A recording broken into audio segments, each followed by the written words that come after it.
Welcome, friends and fellow horse fiends. I'm Anna Fox of Equus Enlightened, and this is the Thinking Horse and Rider, the podcast dedicated to training you to become the best possible partner for your horse. Here, we explore the science and soul of horsemanship. We dive into equine behavior, the psychology of partnership, and compassionate training methods that help you become a thinking rider who creates a thinking horse.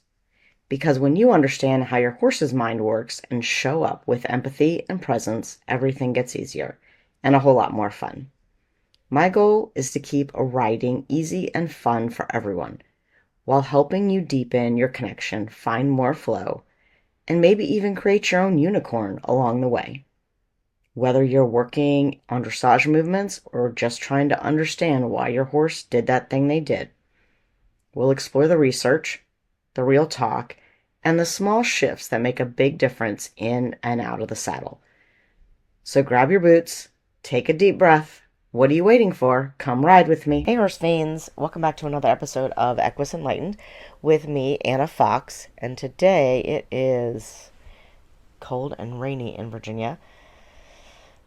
It's a wonderful winter day here. So we're podcasting, and I really need to start with a confession, because as I was researching for this podcast, I went down a rabbit hole. And I really thought that I understood autonomy and what the definitions of it are. But what I found out is that, or at least my version of it, the one that I teach in my programs, the one I build my whole 7 seeds of partnership around, the one I've believed in for years because I've seen what it does to horses who finally get to feel like they have a say, and also to the riders who finally get to feel like they know that they can communicate with their horses. But in the process of going down this rabbit hole, I stumbled into a research study called The Complex Relationships Between Horse Welfare, Rider Safety, and Rider Satisfaction. Super sexy title, I know. But I didn't make up the title, so it's fine, right? And as I was reading it, I saw a line that said something about the rider controlling the horse. And I thought, oh, great, here we go. It's another article about how we can control the horse. But, plot twist, as I kept reading, I realized that the researcher's definition of control, and actually the scientific definition of control, was actually my definition of autonomy. And this is what I love, or don't love, about equestrian terms, horse world terms. And it's not just the horse world. There's other places too. But we have a lot of terms that I think we do not define first. And Alex Hormozi, who's this great entrepreneur, has a cool thing where he says, define a term to use a term. And this is so important with people, with your horses, whatever. And I believe Warwick Schiller has a version of that too, like create a cue before you use a cue, something like that, right? Same difference. But it's so important for us to define a term before we use a term, because we all have little variations in our definitions of words. For instance, and I'm not a super religious person, and if you are a super religious person and you find like fault with my Bible reference here or whatever, I'm sorry. But I had a discussion with a client of mine many years ago who studied the Bible extensively, and we were talking about this very topic, autonomy and control, and he said, it makes me think that where the Bible says we have dominion over the animals that dominion is not actually domination, and that's what I always thought it was. So in his mind, then, domination was, we have domination over the earth, humans, because we are the superior being. Don't get me started on that, okay? But that being said, it's the same concept with all of these terms. Leadership, oh my gosh, that is a huge one, drives me bonkers. And we could talk about that in another podcast, because I could probably do a whole episode on why I hate the term leadership around horses. We're talking about autonomy today. We're not talking about my hate for vocabulary. This is probably one of the reasons that I really love horses, because there's no vocabulary like this to deal with. No shifting interpretations of words, right? It's much more, they have a much more clean communication style. But as it happens, this study defined the riders having control as actually having autonomy, and the horses having autonomy. And it was basically my own definition, word for word, which was like, oh, huge shock for me. I mean, I have a bachelor's in science. I like science. And sometimes, though, you're like, are they really studying the important things? But in this case, I think they were. So huge light bulb moment for me. And we're going to delve into that for this whole episode, because I really thought, am I hallucinating here, or is science actually validating what I've been telling people? It's always a great feeling, right? And in this study, for sure, the word control did not mean domination. It did not mean micromanaging.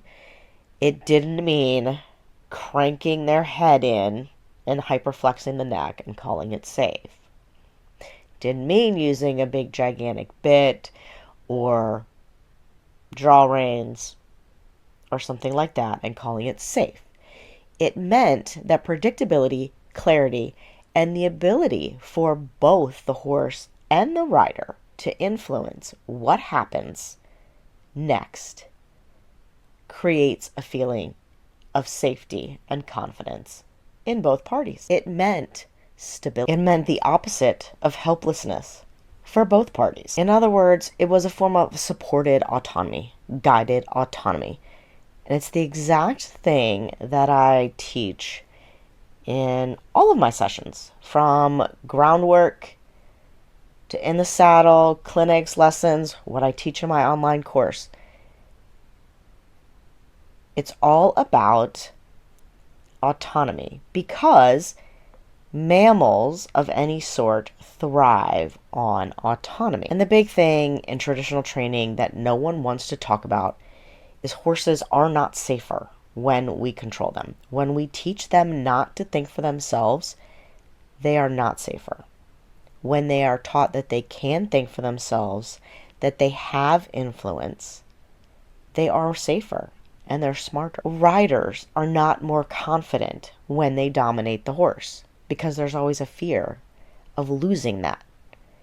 They're more confident when they have clear communication, when it's clear and predictable, because that is what creates a genuine partnership and genuine communication. So today, I'm really going to break this thing wide open, dig deep into what autonomy really is. You know that this is the part where your inner control freak panics.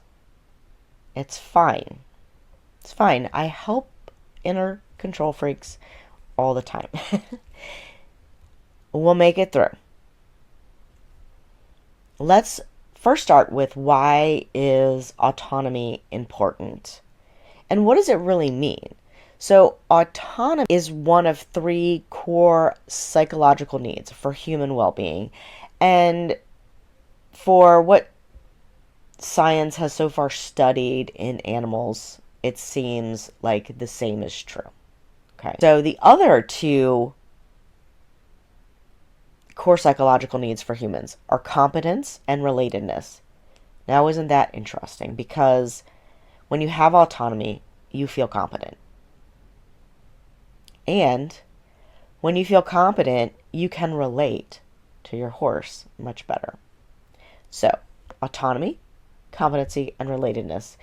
I would say that these are also the 3 core psychological needs for riding. Think about this. Autonomy basically means the right of self-government, having agency over what you're doing. That's being able to choose certain things for yourself. And horses in the domestic world do not have a lot of that. So the more and more we take away, the more and more we're actually stressing them out. Because think about the last time you were micromanaged. For anybody who's ever had a job, sometimes even in school, if you have a boss or a teacher that seriously micromanages your every move, you get frustrated, you shut down, you just don't want to do it anymore. Why would horses be any different? And studies have also shown that people, when they are micromanaged, their anxiety goes through the roof. So, don't do that to your horse, because you're still doing it to yourself at the same time. You just don't realize that you're doing it to yourself, and then you're both anxious, and that's a bad combo. So we know from scientific research that mammals with choice have better emotional states. And I don't know how old you all are, but I'm old enough now to know that things have changed in zoos and mammal keeping, and even in horse keeping, we have learned so much about what is actually healthy for horses and what is not. In the domestic horse world, especially the competition world, I don't think a lot of the traditional horse keeping methods have changed yet, even though they should be.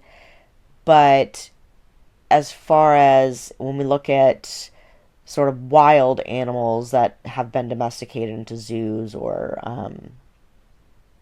like ocean parks, things like that, there's been a lot of research done and how they keep them and what they allow them to do. There's been big changes in the way that these places use enrichment to help animals. There have been studies in rats, primates, and dogs that also show a positive reaction to problem solving, which is a form of enrichment, autonomy, choice, things like that. So horses are not completely different from every other animal on the earth, and they're really not that different from us. There are things that are different, but in the overall spectrum of our wants, our needs, innermost desires, a lot of that's very similar. Autonomy also reduces the feeling of learned helplessness, which you might hear a lot of talk about shutdown horses lately. That's become a new buzzword. That's what that is. Shutdown is learned helplessness. We know that free choice movement and grazing stimulates natural coping mechanisms for horses. I'm having a hard time talking today. And actually reduces their reactivity. How many of you would love to reduce your horse's reactivity? So when you think your horse is being dramatic about a simple request, remember, they are a mammal that is wired to seek control over their body and their choices, just like you. So if you are keeping them from doing something they think is necessary, like running away, they're going to be reactive to that.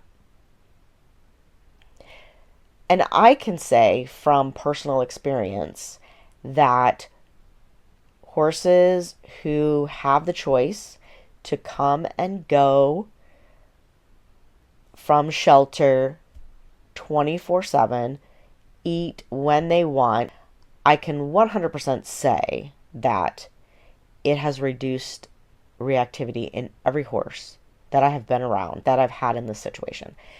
So I believe in that. Think about how everyone complains about COVID, right? And that could be your horse every day. Horses in a situation like I have, where they can come and go as they please, they have a lot of autonomy. And very rarely do we have any injuries. Very rarely is there any craziness, really no drama. So that to me is very interesting. But what would help us in our endeavors with horses? Being able to initiate, maintain, or stop a behavior with clarity. And by behavior, I mean like maintaining a gait.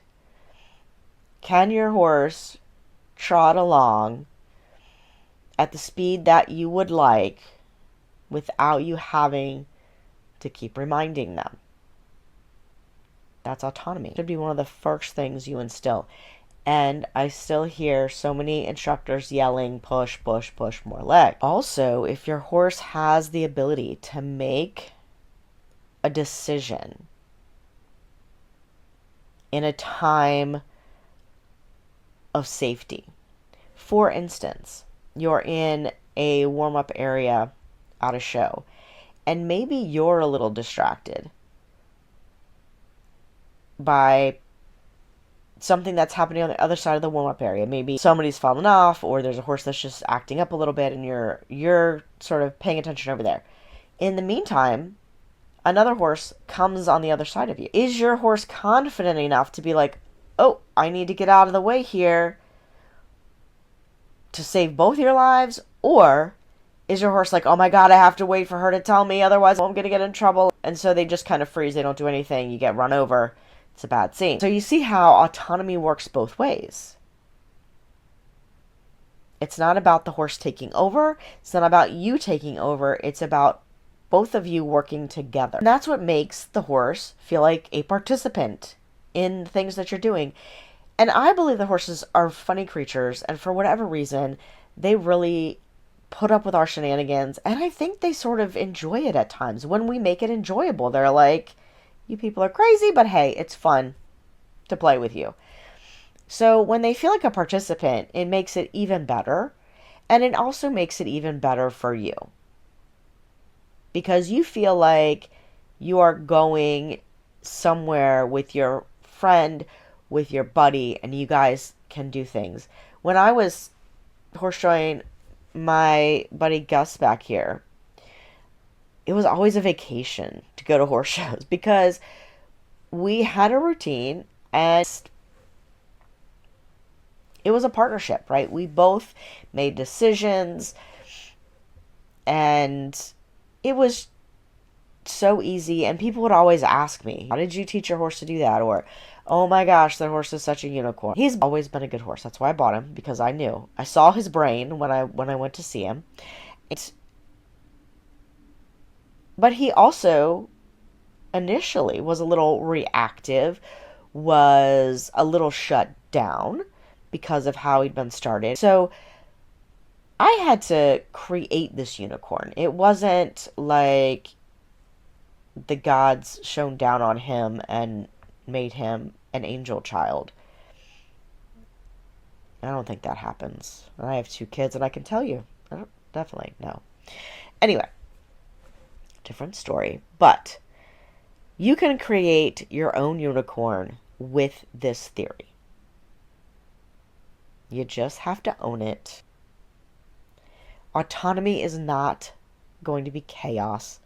It's not going to be letting the horse do whatever they want. It's not about you losing your leadership. Oh my God, that would be terrible.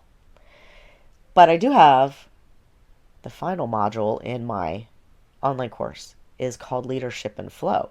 And if you've never checked out the Flow leadership style, you might want to do that. This is also not like Jesus take the wheel. All right, we're not taking our hands off the wheel and just praying it all goes okay. I see a lot of that. Like in the middle. People are micromanaging and they're like trying to get something done and then they're like, hopefully this works. Jesus take the wheel, and it doesn't. And then they don't know what to do. If they had the autonomy to make a decision on what they needed to do, and if the horse actually knew what Jesus take the wheel meant, things would go a lot easier. That's why this podcast is called The Thinking Horse and Rider, because I want you guys to think, and I want your horses to think. And I know that when you're up there, it's hard to think sometimes because you're trying to do so many things. But we can slow it down and we can teach you how to think. Hey, horse fiends, while I've got you, if this conversation is hitting home, my program, Reconnect, Rebuild, and Ride with Heart, is exactly where you need to be. It's the place where any rider who feels unsupported, or a little too perfectionist, or maybe just unsure of where to go next, can finally get the tools, the support, and the confidence to understand their horse and themselves on a whole new level. You get immediate access to 8 modules at your own pace, live monthly Q&A calls, weekly office hours with me, and a community of riders just like you. So if you're ready to stop white-knuckling, wondering, or overthinking your rides and start building a real partnership with your horse, jump in now. Doors are open. I'd love to have you. And we have a special price going until the end of this year, until the end of 2025. So get in now. We can't wait to see you there. All right, so how do we actually teach autonomy? Especially when we live in this world of horses are always trying to hurt themselves, they're accident prone, whatever. Not true. It's because you haven't taught them to be autonomous. The first thing you need to do is start small. You don't chuck the reins at them at the canter and go, Jesus, take the wheel, right? That's not the way, especially if they've not been taught before. We forget how much micromanaging so many of our domestic horses are started with. If you're working with Mustangs or feral horses, that's a little bit different, where they already have a sense of autonomy. And I think this is where a lot of people get into trouble working with them, is because these horses already have a pretty strong sense of autonomy, and then you're trying to subject your dominance to them, and that doesn't work. But for the majority of us, especially here on the East Coast, where we have a lot of domestic horses, a lot of bred horses, and in the competition world for sure, thoroughbreds, they are handled from the time they're weaned. They're often started when they're a yearling. Most of our competition horses are started around 3, if not before. And when they're in those early stages of development, it's really like a child. We know for children, human children, that play and free movement is so important for their development. But what happens to these horses is that they're not allowed to be out in a space big enough to roam. They're also ridden in a way that micromanages them. So they don't have the experience. They learn that if they try to think for themselves, somebody is going to stop that thought process. And I can't tell you how many older horses with somewhat advanced level training I have gotten on and thought to myself, this horse doesn't know how to stand up on its own 4 feet without me holding on to it. That's not autonomy. So start small. Realize where your horse is, realize where you are, because a lot of times riders that have been taught to micromanage every step of the way with their horse, or just those of you who are serious control freaks, my perfectionists out there, I love you, but you are going to want to micromanage every step, and you're usually doing it with your little hands mostly. Yes. And I can't just chop those off, even though I'd like to. So how do we start? I love to start on the ground. Teaching a horse to ground tie. Perfect example of autonomy. Allowing your horse to lead, or what I call leading from behind, when you're letting them hand graze or even coming in from the field. Now, there are boundaries, right? They're not walking you, they're not pulling you. You are leading from behind or allowing them to lead you politely and show you what they want to do, right? I want to eat this grass or eat that grass or go sniff that thing over there. That is autonomy. Dragging you to the barn or to the field, that's not. That's different. Teaching your horse to put their foot up on something. One of the vet clinics that I used to use, they used to have this awesome program where they had the whole wellness thing for your horse. You had your shots a couple times a year, and then once a year you got front foot x-rays. I remember the front feet x-rays because my vet came out and she's all prepared. She's got her sedation and she's got her blocks. She also knows that my horse does not like this. Guess he does not do needles, not his favorite thing. And so she said, "Do we need to sedate him?" And I was like, "I don't think so. He'll put his foot up there and stand." And she's like, "That would be perfect if he would." So we put the wood block under him, stood there, radiographs, like easy peasy.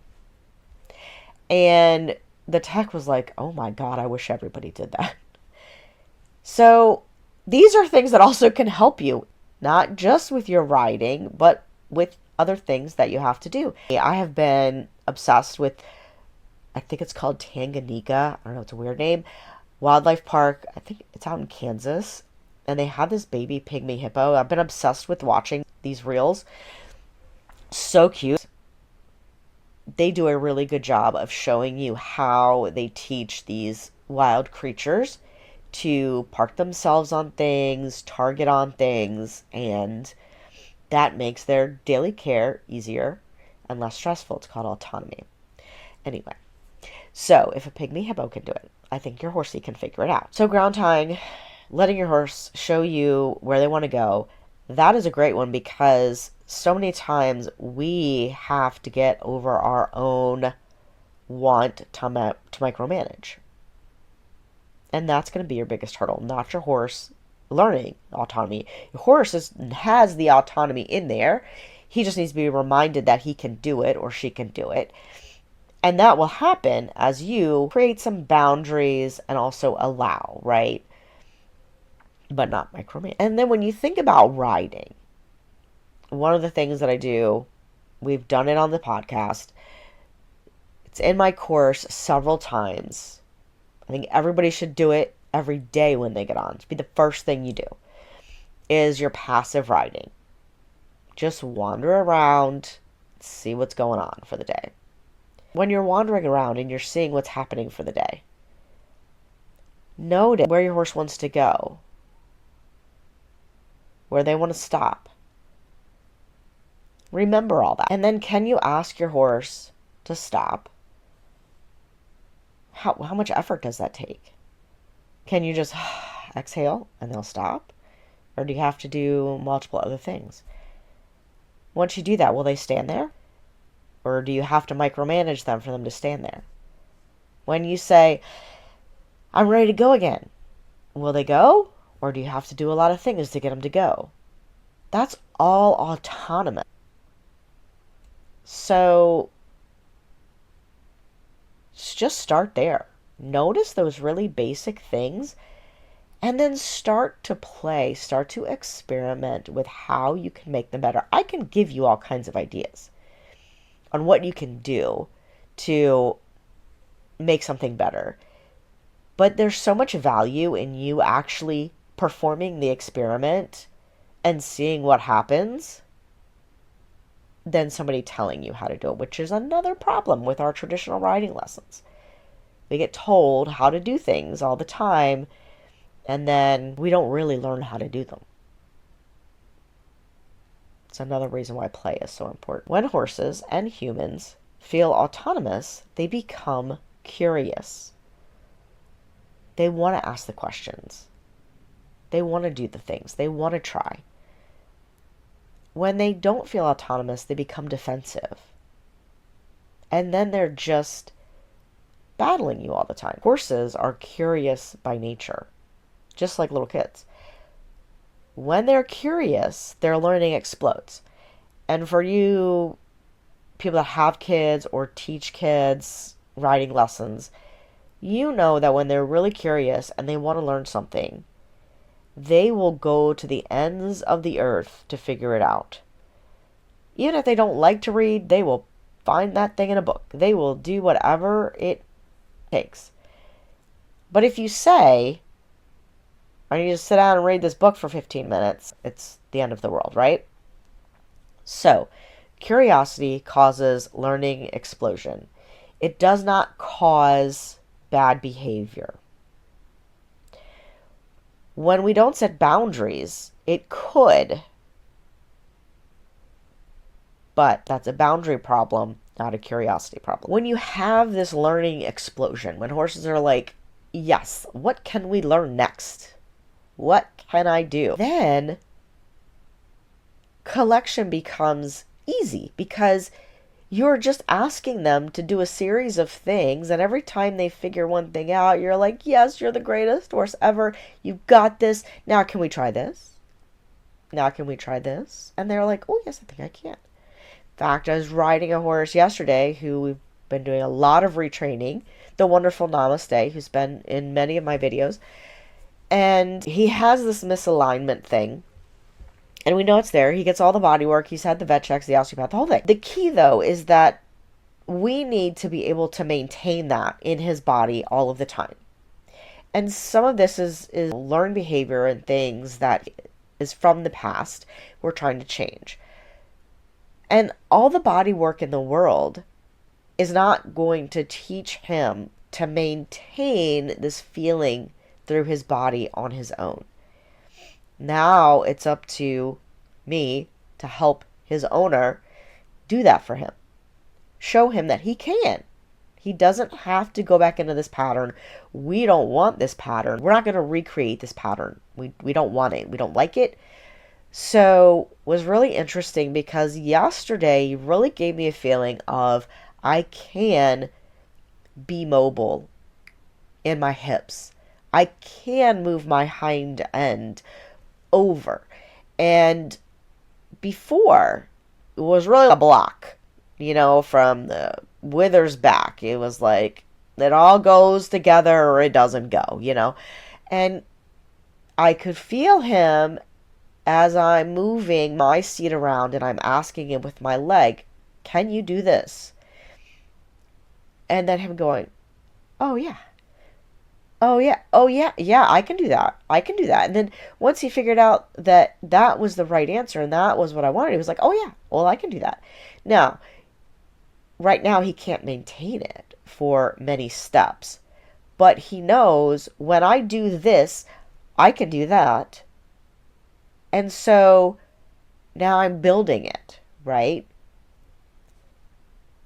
Repetition then builds it, but he is autonomous in that he knows what this cue means, and he also is starting to figure out that this being able to move his hip over and free his back up a little bit is comfortable. It's easier.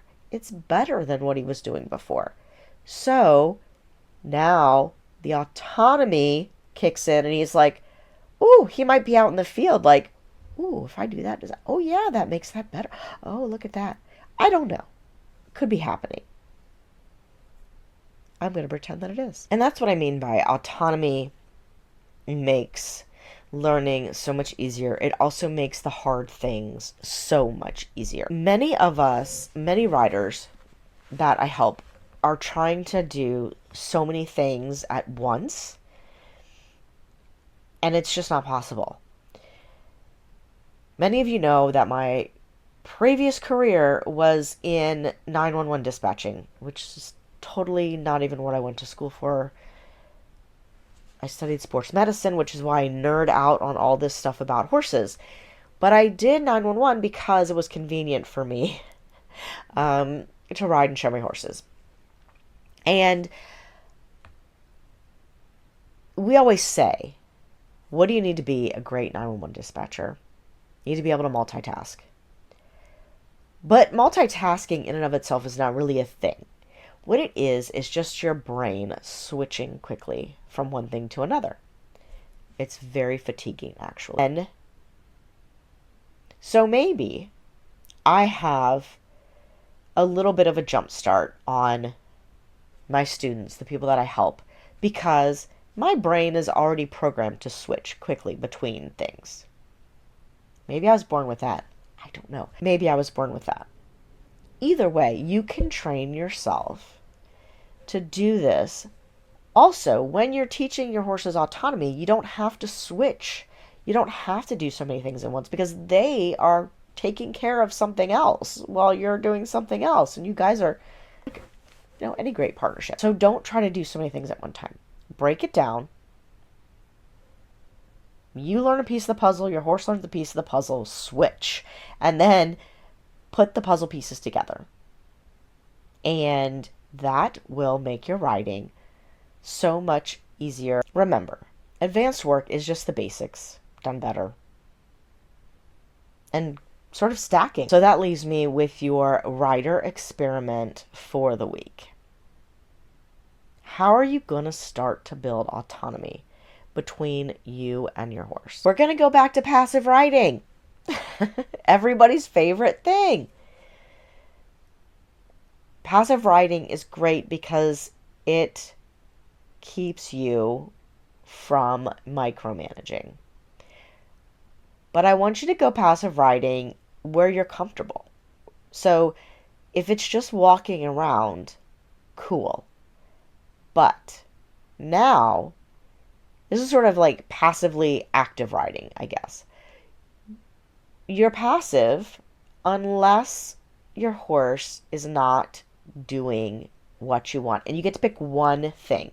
So for instance, if you are walking on a long rein, you're just feeling the vibe, getting in the groove, and you do that for 3 to 5 minutes. Let your horse go where they want, do the whole thing. Passive riding. And then pick one thing. Maybe they're sort of wandering and they want to check everything out. So you pick follow the rail. Or maybe they're a little pokey, or maybe they're a little energetic, and you pick maintain the walk at this tempo. One of the easiest ways to do this is to pick a number. Don't think dressage score number or whatever. Just pick a number, like 1 being super slow and 10 being super fast. And where do you want to be? So if you want to be at a 5, then cool. If your horse drops back to a 4 or a 3, you push them a little bit past. Go to a 6 or a 7 and then let them regulate back to the 5. You let them be there. If they lose that, if they drop you, up to the 6 or the 7 again and then back. Same thing is true if your horse goes too fast. Slow him down, leave him alone. Slow him down, leave him alone. And you may have to do this over and over again. The key is that you do not get frustrated, that you are patient, and that you are super clear, not muddled, with what tempo you want and how you're going to create it. The least amount of aids possible, right? Because we're teaching autonomy, we're not micromanaging. If, for instance, you want your horse to follow the rail and they're wandering, if they cut in 1 rein. So let's say you're going right, they cut in, a left rein brings them back to the rail, and doesn't matter if they're straight, that doesn't matter. All that matters is that they're following the rail. And then as soon as they get there, you let that rein go and you keep going. So you pick one task and you pick one way to fix it and see what happens. Happy riding. All right, horse fiends, thanks for hanging out with us today. If this episode got your gears turning, don't forget to check out Reconnect, Rebuild, and Ride with Heart. The links are in the show notes. It's the program that'll take everything we talked about here and actually help you apply it in real life with your horse. And hey, before you ride off, make sure you like, subscribe, and leave a quick rating or review of the show. It helps more riders like you find us and keep these conversations going. All the links you need are waiting in the show notes,